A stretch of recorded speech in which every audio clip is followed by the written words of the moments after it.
Assalamu alaikum jama'a, barkanmu da saduwa a cikin littafin da muke ci gaba da kawo muku mai suna Abadan.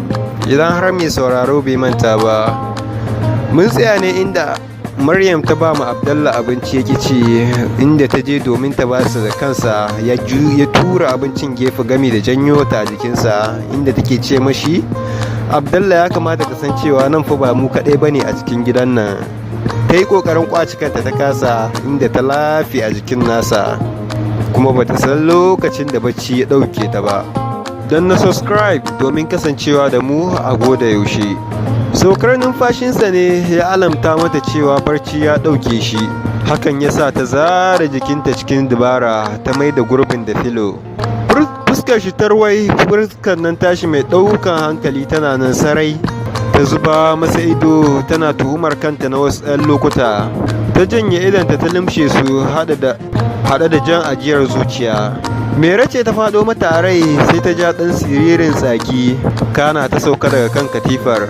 Hijabinta na kanta, don haka abin sallar kawai ta gyara, ta zauna a kai bayan ta samu roba daban, ta saka ganyen magaryan kulli 7 a ciki. A natse ta yi bismillah cikin ɗan madaidaiciyar muryarta, ta so karanta suratul baqara a cikin robar, wanda ta zuba ganyen magaryan da ruwa a ciki.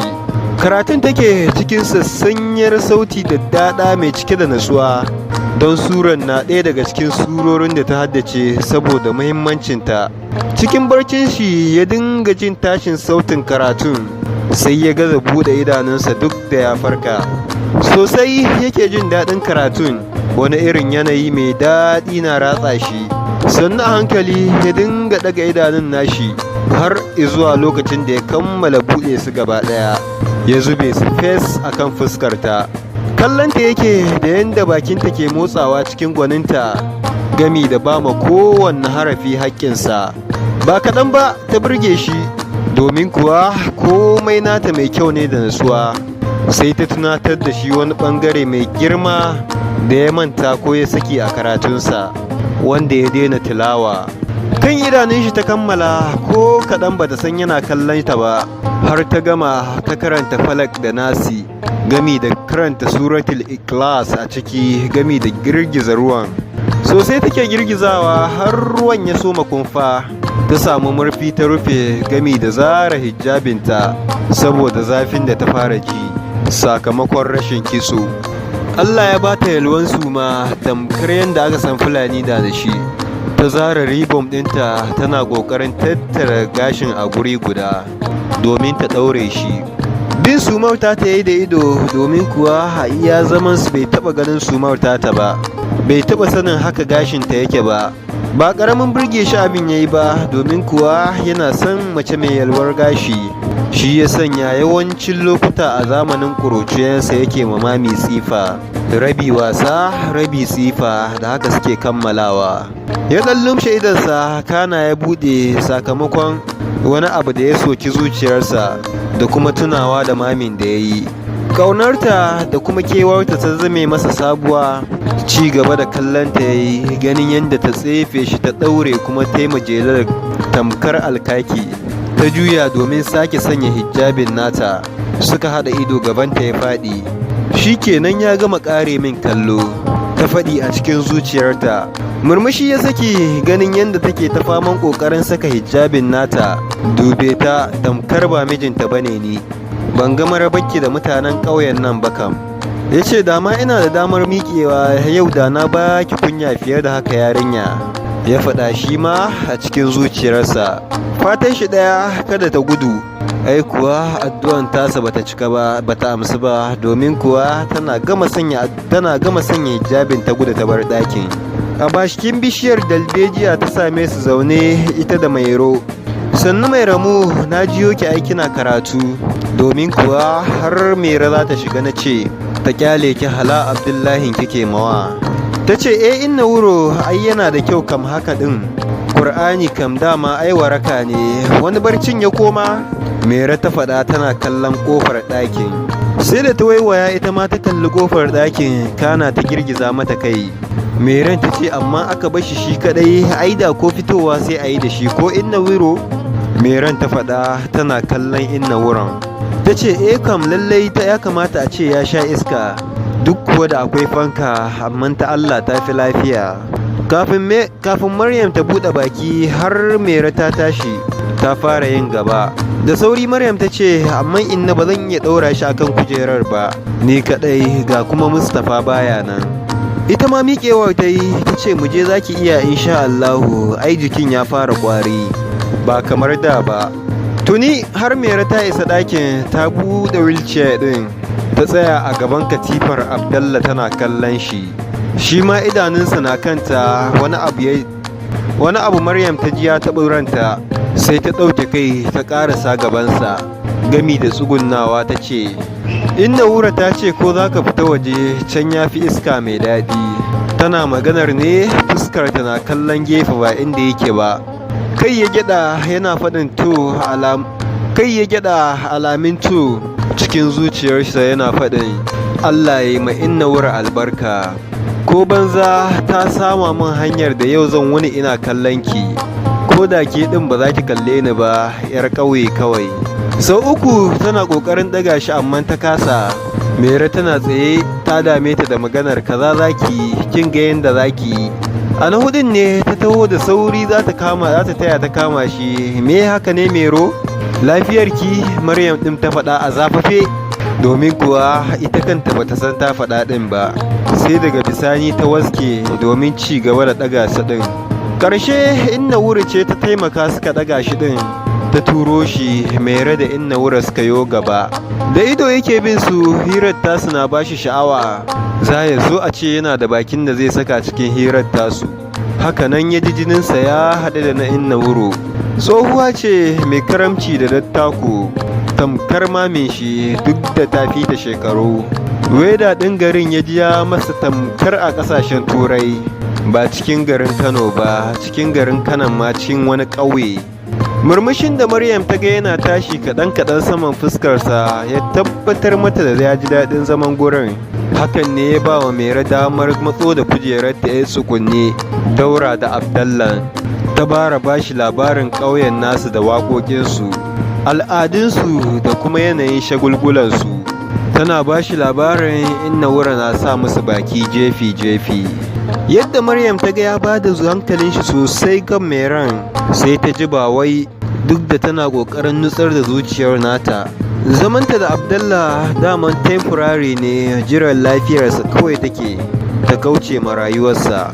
Sai dai duk yadda ta zo nutsar da kan nata akan hakan, abin ya faskara.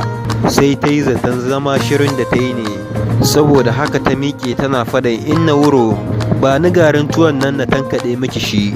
Ta ce kwano 5 ne fa mai ramu, ba za ki iya ba. Ta ce ai inna babu abin da nake, Allah zan iya, ki bani kawai. Haka nan babu yadda inna wuran ta iya ta bata, sai ta nufi ɗan can nesa da su. Bakin rijiya ta zauna gami da saka kujera 'yar tsugunno, tana son kau da hankalinta daga gare su. Duk da tana iya kallon su, tana kuma jin abin da suke faɗa. A sace yake kallonta, ƙarare karanto damuwa fal cikin zuciyarta. Sai dai miskilancinta da wani dalilinta can mara tushe ya hana ta gano me take ciki, me take so, me kuma ba ta so. Duk sanda ya fuskanci za ta ɗago kai ta kalle su, sai ya ɗauke kansa ya maida kan Mero. Ita kan Mero farin ciki ne fal ya cika zuciyarta, tamkar ta tashi ta taka rawa. Wai yau balaraban nan ne yake kare mata kallo haka. Kai gaskiya ta fi kowace mace da ke ƙauyen nan ni'ima da samun nasarar zuwa duniya. Har aka kira sallar la'asar, yana nan zaune yana sauraron hirar tasu, yana kuma taya su da murmushi, musamman idan aka yi abin dariya. Tankaɗen da ya kamata a ce ta gama shi cikin ƙanƙanin lokaci, sai gashi har zuwa la'asar ɗin ba ta yi ko rabi ba. Hakanan ta miƙe ta kakkaɓe jikinta, ta mai da sauran cikin buhu, sauran kuma cikin faranti, ta rufe gami da share gurin. A yi wa bawan Allah alwala ko, in ji inna wuro. Mera ta miƙe tana faɗin sai na yi masa inna, tunda Maryamu tana tankaɗe. Inna ta ce a'a, ina aka taɓa haka, mutum da matarsa ba wai ba ta nan ba ne, haramci ne ai, ki dai karɓi tankaɗen ita ta zo ta masa. Ta ma kammala, kin ga to ba ta butar. Hakanan ta ji tana jin haushin Meran don ko da ta zo miƙa mata butar karɓa ta yi ba tare da ta kalle ta ba. Abdallah na kan wheelchair ɗinsa yana kallon su, murmushi ya subuce masa. Kana ya dukar da kansa yana jin wani sukuni na saukar masa, wanda tun da ya kwanta cutar nan bai taba jin irinsa ba, sai yau ya kuma rasa na meye. A gaggauce ta ɗora masa alwalar, ta juyar da shi ya kalli gabas, ta bar gurin ta je ta yi tata alwarar. Da suka idar ma hirar suka zo suka ɗaura. Madafa ta yi tafiyar ta, wacce rumfa ne ta bunu da ke gefe ɗaya daga cikin gidar. A nan ɗin ma tana iya hango su, amma sai ta juya musu baya. Haka ta hana kanta saka ta ki zama a guri ɗaya, har sai da ta kammala tuwon masarar miyar ɗanyar kuɓewa. Shi kuma Abdallah ta dafa masa kuskus miyar ganye. A nan ɗin ma suka zauna duk suka ci. Kememe ya ƙi cin kuskus ɗin, ta yi mamaki matuƙa da ya zauna yana cin tuwon masarar. Shi da ko na bita ma bai dame shi ba. A to dama ai shi ne abinci a tsari na abincin gidan Bahaushe. Shi ne abincin dare, ba waɗannan abinciccikan Yahudawa ba, waɗanda ba sa ƙara komai face cututtuka, in ji Inna Wura ta faɗa, wanda har sai da ta sa Abdallah murmushi. Ido ya zuba mata ganin kowa ya kammala cin abincin. Ta tattara kwanukan ta wanke ta dawo ta zauna ba tare da ta sa komai a cikinta ba. Ta lura sarai da yadda yake kallonta, don haka ta canza magun zama ta inda ba za su yi haduwa ba. Don haka ta canza gun zama ta inda ba za su iya hada ido ba. Abdallah, me kake kallo, ko wani abu kake so? In ji Mera ta faɗa. Kai ya gyaɗa. Bayan ya kalle ta sai ta sake washe haƙora tana faɗin, to me kake so? Yatsan shi ya nuna saitin Maryam, ta bi yatsan da kallo har inda yake nunawa. Lokaci guda ta rage farashin murmushin nata. Kana ta ce, Maryam, magana yake da ke ko? Ba tare da ta dube su ba, tana tsince ma Inna Wura kulalai daga cikin audugar da take kaɗi. Cikin salon dakiya da shariya ta ce, magana, to me kake bukata? Ta ce, magana, to me kenan? Ta ce, ni ma ban sani ba mai ramu, ta faɗa tana komawa inda ta taso. Ƙarasowar Inna Wura wurin ya sa ta suka ci gaba da hirarsu. Haka ya ƙaraci kallonsa har ya haƙura. Inna Wura ce ta lura da yadda ya so lamshe idanuwa. Ta ce, bawan Allah nan ina ganin bacci yake tsammanin ya fara ji, in ji Inna Wuro. Ta ce, kai shi ɗaki maza mai ramu, idan za ki dawo kya dawo, ta faɗa tana janye buhun audugar. Yana sane ya limshe idan, kuma ya ji daɗi da Inna Wura ta masa hanya. Da ƙyar ta samu ta iya ɗaura shi a kan katifar, kana ta janyo masa abin rufa. Kafin ta gama lullube shi, ta tuna da ruwan ganyen magaryarta. Ta so idanunsu biyu ya sha, amma duk da haka ta ɗebo cikin tafukan hannayenta ta shafa mishi a dukkan jikinsa. Ta masa addu'o'in kwanciya bacci, nan ma ta shafa masa. Wani sanyi da natsuwa ya ji suna ratsa shi, ji yake tamkar ta shafa masa ruwan kankara. Ta juya da nufin tashi sai ta ji an janyo ta. Bata zata ba, saboda haka kai tsaye jikinsa ta fada. Tana mutsu-mutsu, sai dai ko a jikinsa bata san me yasa yake son yawan rungume ta ba. Ta ce, haba ka sake ni mana, sai kai ta taba jikin mutane haka kawai. Jikina ne halaliyata, lada ma Allah za ya bani, haka yake son faɗa, amma ya gaza. Duk yadda ta so sama jikin nata, amma ta kasa. Tana ji tana gani har gajiya ya sauko mata, barci ya kwace idanunta. Yana jin saukar numfashinta cikin natsuwa. Shi ɗin ma idanun nasa a rufe suke, domin kuwa sai kai tsammanin baccin yake. Sai dai sam ko ɗaya, tunanin Maryam ɗin ne cike fel a cikin zuciyarsa. Yana tausayinta, yana jin sonta ko ina na jinin jikinsa. Sai yanzu yake tabbatar ma kansa cewa Allah ne kawai ya bashi Maryam, ba mutum, dukiya ko ƙarfin iko ba. Maryam ɗin kadara ce mai tsada, kai ta ma tsallake kaddara a gunsa.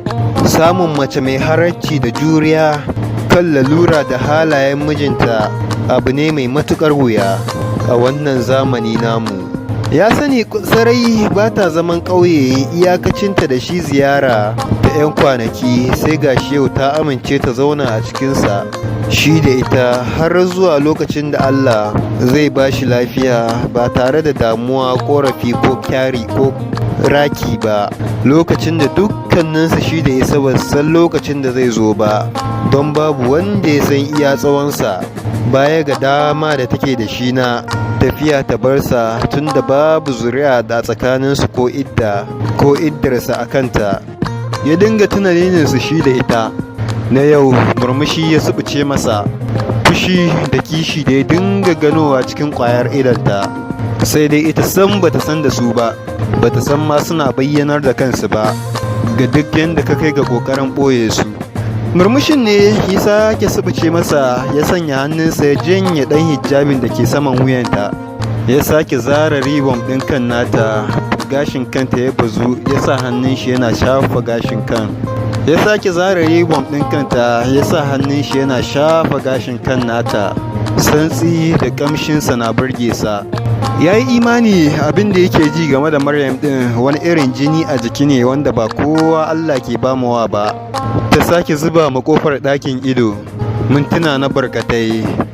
Mintuna kusan koma, ta sake janye tagumin da ta yi, ta saki ajiyar zuciya gami da kallon inna wuro wacce ta dukufa wajen yin kaɗinta. Ta ce, kin ga inna mai ramu shiru bata dawo ba. Ta ce watakila ita ma barcin ya yi awon gaba da ita ne. Ai yau kam ta aikata ita ma. Mai ramu ba ta da son jiki, domin kuwa har ta fi ki son aiki. Innan ta faɗa cikin halin ko in kula, domin kuwa bata kawo komai cikin ranta ba. Ta ce amma inna bacci da wuri haka, karfe 9:30 fa yanzu, domin kuwa a yanzu ne ma wasu suke fita ma dandali. Ta ce to yo su mutanen birni bacci da wuri wani abu ne a gurinsu, rayuwa suke gida a kulle. Daga sallan isha idan har suka shige gidajensu suka kulle to fa sai washe gari. Mera ta ce kenan bari na tashi nima na tafi. Inna wura ta ce da wura haka? Ta faɗa tana binta da kallo. Ta faɗa tana gama zira suɗaɗɗun silifas ɗinta. Ta ce to kin ga abinci can ko ku ke kome? Ta ce tafi da shi kwaci. Duk yadda take kwaɗayin kuskus a irin lokacin da ake dafa shi, take fatan ya shigo farantinta, amma zuwa yanzu duk sai ta ci ya sire mata. Asilale ta ɗauki kwanon tana faɗin an gode sai da safe. Sau uku tana maimaitawa, amma ta ji an yi shiru. Abdallah yana jinta, domin kuwa Maryam bata san ma me ake ba, don ta jima cikin daddaɗan barcinta. Inna wura ta dube ta, ta ce na gaya miki sun yi bacci, ki je kwa haɗu da safe, ki gaida su Hansai. Jiki ba kwari ta fice. Ko a gida tana kallon kannanta na dambancin kuskus din, amma ta kasa ci, sai ido kawai da ta zuba musu. Sau uku babar ta Hansai na mata ta yin ta ci, amma ta kasa. Daga ƙarshe ma tashi ta yi ta fada ɗan takurarren ɗakinta, wanda za ka yi tsammanin duk sanda aka samu ruwan sama mai ƙarfi zai iya rubtawa. Kasa bacci ta yi, yau kam ta kai makwara, son Abdallah ya mamaye mata dukkan wani jijiya na jikinta. Jin son Abdallah take tamkar ta mutu ko ta haukace. Ita kam ko haka ma za ta iya aurensa, amma idan ta dube shi ta kalli kanta sai jikinta ya yi sanyi kalau, domin kuwa ta san wutsiyar raƙumi ya yi nesa da ƙasa. Duk da bata san waye Abdallah ba, amma kallo ɗaya da ta masa ta san cewa ba ƙaramin mutum ba ne, daga shi har Maryam ɗin ma gabaki ɗaya. Tunanin da ya dame ta kenan, daga ƙarshe kuka ta fashe da shi, a haka har bacci ya ɗauke ta, tana Allah Allah gobe ya yi ta koma gidan inna wuro. Kamar yadda suka mai da shi al'adarsu, bayan sallar la'asar su zauna hira har zuwa sallar magariba, wani lokacin har zuwa isha ma. Yau ma haka ne, yana zaune akan wheelchair ɗinsa wadda ita da Mustapha suka ɗaura shi, don ya dawo daga gona da wuri. Ta karɓi ɗan ƙaramin alkur'anin da ya gama karatu da shi, ta ajiye a muhallinsa. Ta ɗauko ɗan ƙaramin roban da ta ajiye ruwan ganyen magaryan nan. Tana cikin tsiyayawa a roba ta ji sallaman Mero, wacce ta fita ɗazu ta ce za ta je ta yi wanka, wanda inda sabo Maryam ɗin ta saba da safe za ta zo da kwalliyarta. Idan ta gama yini karfe 3 sai ta koma gida ta sake kwalliya irin tasu ta mutan 'yan ƙauye. A kof ta tsiyayo ta miƙa masa, sai ya ɗan ɓata rai saboda ɗanɗanon magaryar da bai so. Ita ma kicin ta yi, musamman da ta jiyo tana tambayar inna wuro wai ina suke ba su fito ba. Ta san kaɗan ne daga cikin aikinta ta faɗo musu. Ta ji daɗi da inna wuro ta ce zauna nan ki tsinke min zogalen nan, kada mai ramu ta fito ta hau aikin, don ke na ga kwana biyun nan wajen hira kika fi auki, duk kin sakan mata ragamar aikin. Kullum ita ke rawar dare ta baki da lugudan leɓe. Dariya ta bashi cikin ransa ganin yadda ta yi wani kicin. Lallai ma yarinya, wuyanki ya isa yanka. Ni zaki wani buɗe ma ido tamkar kaninki? Allah ya bani lafiya, zaki gane shayi ruwa ne. Hakanan ya karba ya yi bismillah a cikin ran shi ya sha, domin kuwa shi kanshi yana jin daɗinsa. Domin kuwa wani lokacin dan ya tsokane ta kawai yake jin karfa. Don ya lura idan har yana son ganin ɓacin ranta to ya ki karɓa ya sha, sannan ya kuma zauna sauraron labaran Mero. Ta buɗe wata yar ƙaramar roba mai kama da ta basilin, sai dai ba shi ɗin bane a ciki. Man zaitun ne da na habbatus sauda, wanda ta karanta ma ayoyin da suka wuce a baya. Ta ƙara da ayatul shifa ta tofa a ciki. Ya zama man shafawarsa. Ta miƙa masa domin tana jin kunyarsa. Ta miƙa masa domin tana jin kunyar shafa masa ɗin. Don ma sai da ya gama shan ƙamshin nasa sannan ya amsa. Bayan ya shafa ta maida inda yake. Komawa ta yi ta zauna tamkar ba fitar za su yi ba. Ya zuba mata ido yana son ganin gudun ruwanta. Sai ya ƙememe ta yi ta ƙi kallon nasa. Ta fara karanta azkar dinta na maraice. Ta kammala ta shiga wasu sabgogin abinta, domin kuwa har cikin ranta ba ta jin fitar. Sai da ta ƙara kusan awa guda sannan ta miƙe ta ƙaraso gabansa. Ido suka haɗa, sai ta ga ya ɗan harare ta. Dariya ma ya so bata, amma sai ta dake ta tura wilciya ɗin. A taushe suka fito, tana kan tabarmar kabar da suka zaba zama a ƙasan bishiyar dalbejiyar gidan. Ta sha adanta daidai da irin nasu. Koriyar atamface shar a jikin nata, wacce hatta da zanen jikinta yanzu da za ka ba Maryam za ta iya zane maka su, saboda tsabar sawar da mai ran take yi yau da gobe. Domin kuwa ba ta da kamar ta a duk cikin kayanta. Hankalinta na kan ƙofar ɗakin, domin kuwa gyaran zogalen da aka bata ma ko rabi ba ta yi ba. Inna wura ba ta san me ke wakana ba, domin kuwa can wajen murhu ta nufa domin ɗaura ruwan tuwo. Ta tafi ta ɗaura da kanta domin kada Maryam ta ansa, kamar yadda ta saba ta bar su da shan inuwar ƙasan bishiya. Sai da ta kalli gidan sab ko ina ya sha shara, sai ƙanshin ƙafsa yake kamar kullum. Kana ta juya Abdullah can zuwa bayan Mero, yadda ba za ta iya ganin fuskar shi ba, sai dai idan har juyowa za ta yi. Aikam kamar an tsikare ta, haka ta juyo ɗin tana faɗin na yi zaton yau ba za ku fito ba ai, don har na fidda tsammani Allah. Kai kawai ya girgiza yana ɗan ƙaramin murmushin da ke ƙawata shi da ƙara masa kyau. Yau kam inna ta zauna da ita babu batun zuwa kicin wato rumfar girki. Ta ki kallo ko sa baki ko sau ɗaya cikin hirar tasu. Ranta take ji yana mata suya, tamkar ta kori mai ran, amma sai ta ga meye nata a ciki, domin kuwa ba ta da hurumin hana ta. Ita kanta ta san me yake jefa ta cikin damuwa mai yawa akan lamarin Mera ba, akan lamarin Mera da Abdallah ba. Ita da ya kamata a ce ta zama 'yar abu yarima a sha kiɗa a cikin sabgar. Ɗakinsu ta koma ta ɗaura doguwar riga kan ɗinkin atamfa da siket ɗin da ke jikinta. A can kicin wato rumfat ta samu inna wuro. Ta ce inna na ga kina tsaka da aiki, zan karasa da Abdallah cikin gari ya ga yanayin garin naku. Innan ta ce to Allah ya kiyaye sai kun dawo. Bata kalli mai ran ba, ballantana da ce mata wani abu. Ta fara tura wilciya ɗin. Abdallah ya waiwayo suka haɗa ido, sai ta janye idanta. Ina za ki mai ramu? Mai ran ta faɗa cikin sauri tana miƙewa tare da zura takalmanta gami da biyo bayanta. Inna da ke kicin ce ta amsa wa mai ran, ta ce za su rafin malam dogo da ke bayanmu ne. Mera ta ce ai da ni za a, dama ina son in gaya muku idan za ku je gurin, domin kuwa gurin na da kyau a rado. Ta faɗa tana bin bayan Maryam ɗin. Kawai ta ce da ita tana ci gaba da tura Abdallah.